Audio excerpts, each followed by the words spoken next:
ఏం చేస్తున్నాం? మరి వాళ్ళకున్న సమయం మనకు లేదా? వాళ్ళు ధనం సంపాదిస్తలేరా? పిల్లల్ని గంటలేరా? పిల్లలకు భోజనం పెడతలేరా? వాళ్ళు ఉద్యోగాలు చేస్తలేరా? మరి వాళ్ళ పిల్లల్ని వాళ్ళు ప్రొద్దునే లేపి వారు వాళ్ళ మస్జిద్కి వాళ్ళ చర్చిలకు తీసుకెళ్తున్నారు. కానీ మనం హిందువులుగా ఉన్నటువంటి మనము ఏం చేస్తున్నాం? మన పిల్లల్ని మనం తీసుకుపోతున్నామా? తయారు చేస్తున్నామా? వారికి మనం నేర్పిస్తున్నామా?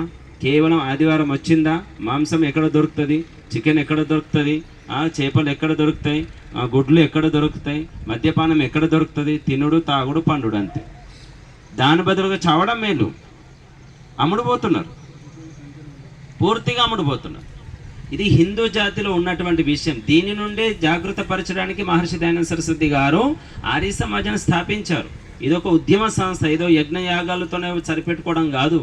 యజ్ఞం ఎందుకొరకు అంటే యజ్ఞం ఎంత పవిత్రమో అగ్నిలాగా వెలుగుతుందో అలాగే మనం కూడా అట్లా చేయాలి. ఏం చేస్తున్నాం మనం? చావడం అయితే పక్క కదా, ఈరోజు కాకపోతే రేపన్నా చేస్తాం. కానీ మన దేశానికి ఏమి ఇచ్చిపోతున్నాం? మన పిల్లలకి ఏం నేర్పించిపోతున్నాం?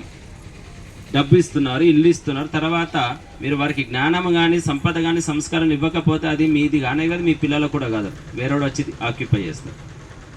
కాబట్టి మనము ఈ ప్రచారానికి వెళ్తున్నప్పుడు సామాన్యంగా అడుగుతుంటే దాదాపుగా 99% ఎవరు కూడా ఏదో ఒకరిద్దరు తప్ప మిగతా అందరూ చేతులు ఎత్తారు.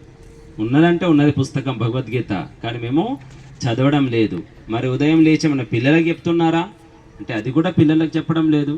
శ్రీకృష్ణుని గురించి, శ్రీరాముని గురించి, దేశం గురించి, ధర్మం గురించి, యజ్ఞం గురించి ఏమీ లేదు. మరి ఏం చేస్తున్నారు? హిందూ జాతి ఏం చేస్తుంది? గుడికోవడం, బొట్టు పెట్టుకోవడం, కొబ్బరికాయ కొట్టడము, అగరబత్తి ముట్టేయడం, ఇంతేనా? ఇదేనా దేశభక్తి? ఇదేనా దైవభక్తి? దేశం ఉంటేనే దైవభక్తి ఉంటుంది. దేశం ఉంటేనే మనం అందరం హాయిగా కూర్చొని ధ్యానం చేసుకోగలుగుతాం, యజ్ఞం చేసుకోగలుగుతాం. దేశభక్తి లేదు, దేశమే సరిగ్గా లేదు, దేశం మన వాళ్ళ చేతిలో ఉండకపోతే మనం ఏం చేయగలుగుతాం చెప్పండి? కానీ ఏం చేస్తున్నాం? ఇది ఆలోచించాలి. దీని గురించి బాగా ప్రయత్నం చేయాలి.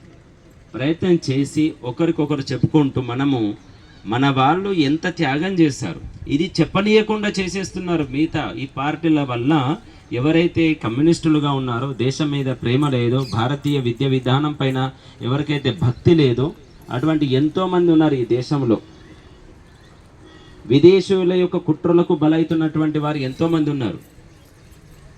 వీళ్ళు ఏం చేస్తుంటారో అంటే ప్రపంచం మొత్తంలో పెట్టుబడితనం జరుగుతూ ఉంటుంది. అమెరికా కానీ బ్రిటన్ కానీ వీళ్ళు ఏం చేస్తున్నారంటే ఏదైనా దేశం ఎదుగుతుంది, అక్కడ ఒక గొప్ప నాయకుడు వచ్చాడంటే ఆ నాయకుడిని బంధించడానికో, చంపడానికో, కూలగొట్టడానికో ఎన్నో ప్రయత్నాలు జరిగినాయి చాలా దేశాలు. ఇరాన్, ఇరాక్ అంతటా కూడా ఈ బ్రిటన్ తర్వాత అమెరికా పెట్టుబడితనం అంటే వారి హస్తం ఉన్న ప్రపంచం మొత్తంలో పెద్దన్న ఎవరు అంటే ఇప్పటికి కూడా ఎవరు? అమెరికా, తర్వాత బ్రిటన్. రెండు ఒకటే.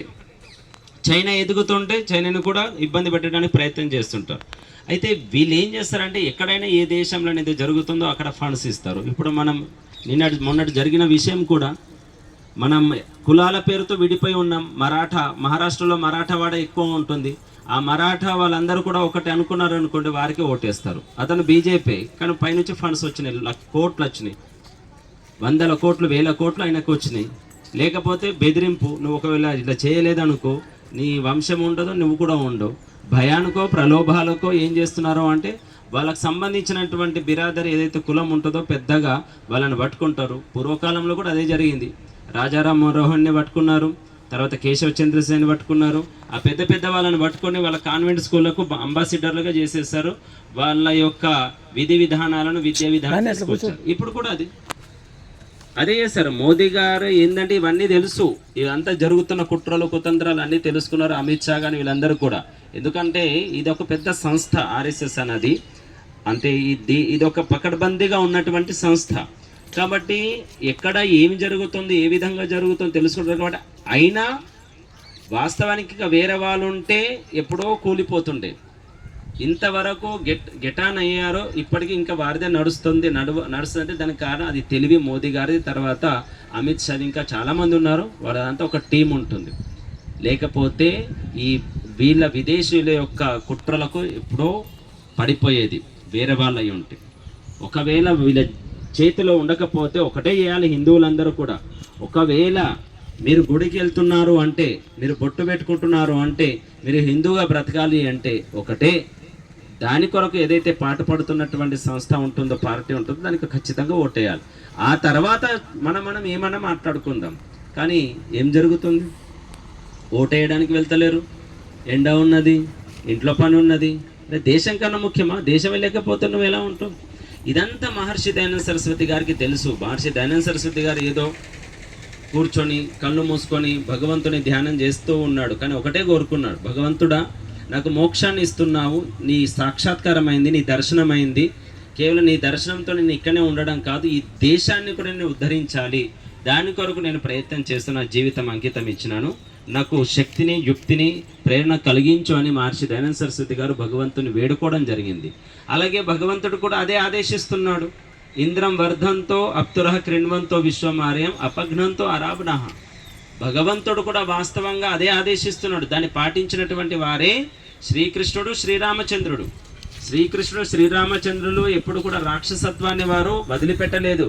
వెంటనే దాన్ని తుంచి వేయడం జరిగింది, నాశనం చేయడం జరిగింది. దుష్ట శిక్షణం, శిష్ట రక్షణం, ఇది జరుగుతూ వచ్చింది. మంచివారిని కాపాడడం, చెడ్డవారిని వెంటనే తొలగించడం. పరిత్రాణాయ సాధూనాం వినాశాయ చ దుష్కృతాం ధర్మ సంస్థాపనార్థాయ సంభవామి యుగే యుగే. శ్రీకృష్ణ యొక్క అంతర్భావన ఇది. కాబట్టి శ్రీకృష్ణుడు సుదర్శన చక్రంతో ఉన్నాడు, శ్రీరామచంద్రుడు ధనుస్సుతో ఉన్నాడు, రాక్షస సంహారం చేశారు. మరి వారి వారసులమైనటువంటి మనము మన దుష్టత్వాన్ని దూరం చేసుకోవాలి అంటే ముందు మనం సరిగ్గా అర్థం చేసుకోవాలి. మనం ఎవరితోనో ఉంటున్నాం, ఎలా ఉంటున్నాం. కాబట్టి ఇప్పటికీ